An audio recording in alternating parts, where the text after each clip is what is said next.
Right. So when belting started at the beginning of the musical theater genre, it was people trying to sing these songs that had been written and be heard over an orchestra. But they're singing in a style that is considered more layman or street. And they were called shouters, believe it or not, back then. So Ethel Merman is a great example. That kind of stuff.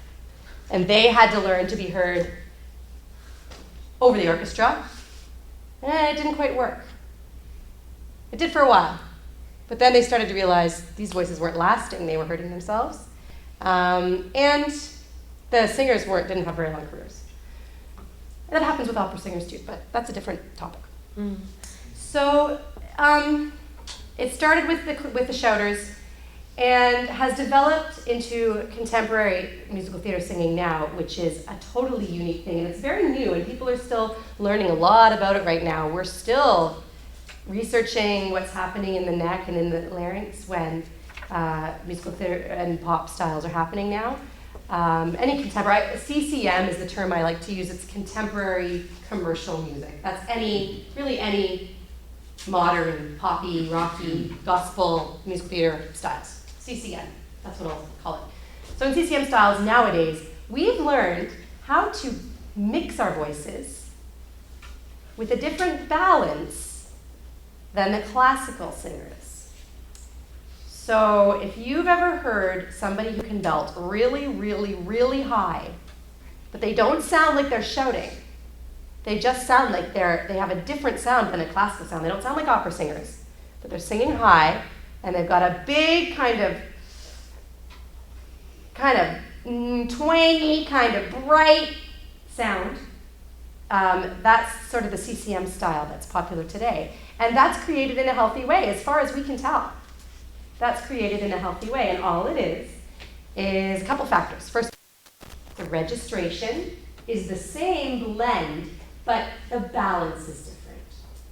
So, for example, when you're singing in a classical style, that little membrane, okay, the light mechanism, is working, it's quite strong, okay? You have a very strong, heady feeling in the oh kind of sound, okay? When we develop a CCM voice in a healthy way, the heady mechanism isn't going to be working quite as much. It's still going to be developed, and that is the most important thing. It has to be developed first, because if that muscle's not developed, all you get is a chest-heavy voice, and you can't blend up to those high notes. But a good CCM singer learns to blend up to the high notes without, and this is what I was going to get to before, when you sing with predominantly chest voice and you don't use your light mechanism at all, and it's not developed, then once you get to that breaking point, okay, where you can't push your chest voice any higher, then your neck muscles try to help. And they try to squeeze your vocal cords together, literally. Your neck muscles squeeze your throat. And again, I'm going to talk about that after lunch. But your neck muscles squeeze your throat really, really tight, literally to bring your vocal folds together, to help. It's squeezing, squeezing, squeezing, so your vocal folds will come together, but then everything's like this. And there's no freedom, no mobility, no flexibility, no agility. So the voice stops, can't do anything, okay? And that's what happens when you try to push a chest voice up really high. And you can hear it, right? You can hear it when somebody does that. Okay, I'm not going to do that again today. But you heard how that was, yikes. It didn't sound pretty, it didn't sound nice, you didn't want to hear me do that again, right? And it doesn't feel good to me. Some people still think that's a good sound, and some people still use that sound.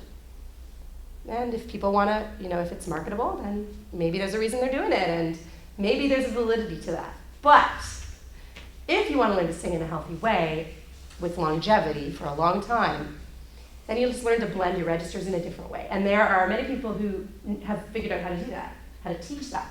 There's more people who probably can feel how to do that than there are who can teach it. Because a lot of people can kind of find that place naturally, lucky them. Yeah, not everybody, but a good example would be Barbra Streisand. She can belt high notes without chesting it, right? Celine Dion, people like that who can just go, and you don't see them, usually, sometimes you see a little straining and stress, but usually you don't see their neck.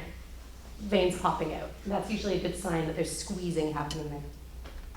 Does that kind of make sense? Yes. I'm like throwing information at you like crazy. But really it all comes down to register to those different muscles on the vocal folds and the balance of how you're using them. You've already kind of spoken to it, but I mean, I'm sure you come across lots of young singers between age 10 and 16, and you get this kind of two camps thing, or are you singing bel canto, or are you singing belt? And so then it ends up becoming this kind of pure belt. Like I've heard of kids being taught, okay, you need to belt, stop that choir girl stuff.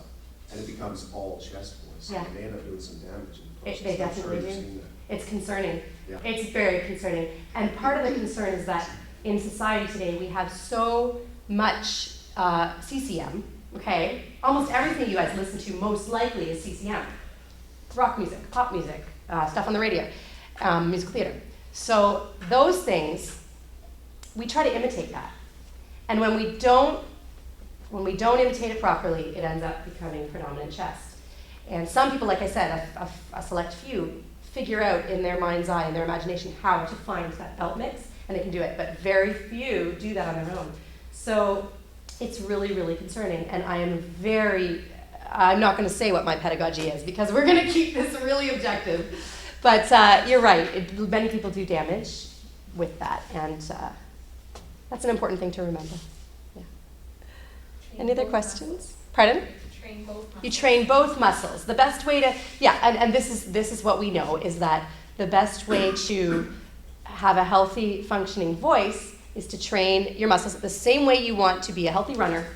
You would train your muscles appropriately so that you're strong enough to be able to do the heavy lifting or the work that you're doing. And you need to train all aspects, not just one arm, both arms.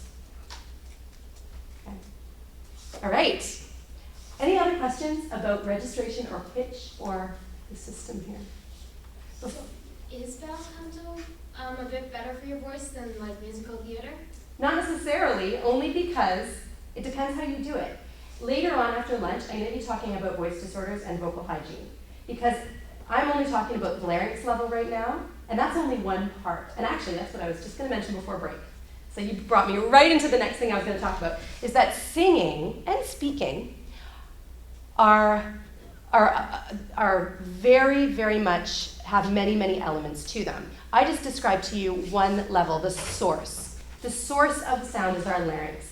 If we cut off our heads right here, okay, and still pushed air, had air come up from our lungs and pass through our vocal folds to make this wave, it would sound like the mouthpiece of a horn.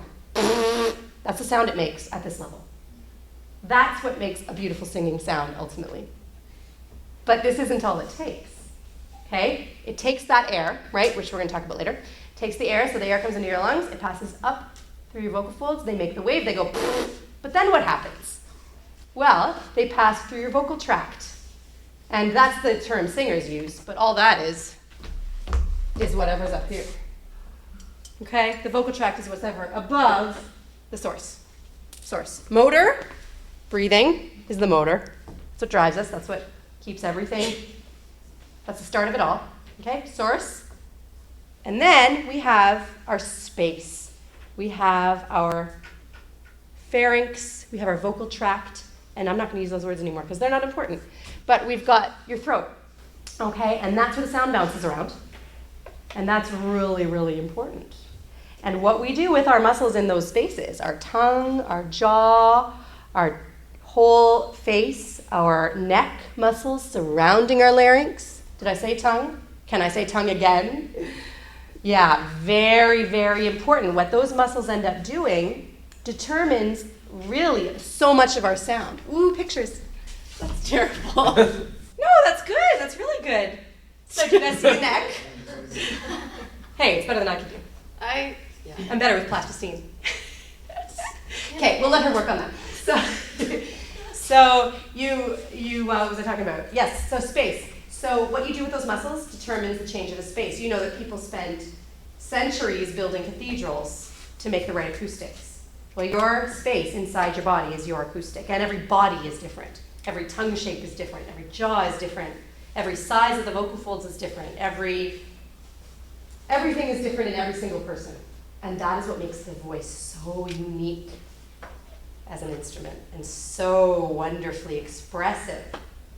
So we have the space that makes the sound, that bounces the sound around. Then we have the articulators that make the words. And again, that makes us unique from any other musician. We have text. And all of these factors are what make the singing or speaking voice. So when you talk about, is bel canto healthier than CCM, if you're talking about healthy belting, it depends how you're doing it. There are many people trained classically who sing in unhealthy ways, just like there are musical theater singers who sing in unhealthy ways.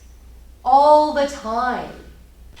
People being hired as opera singers and as professional singers have terrible technique, often.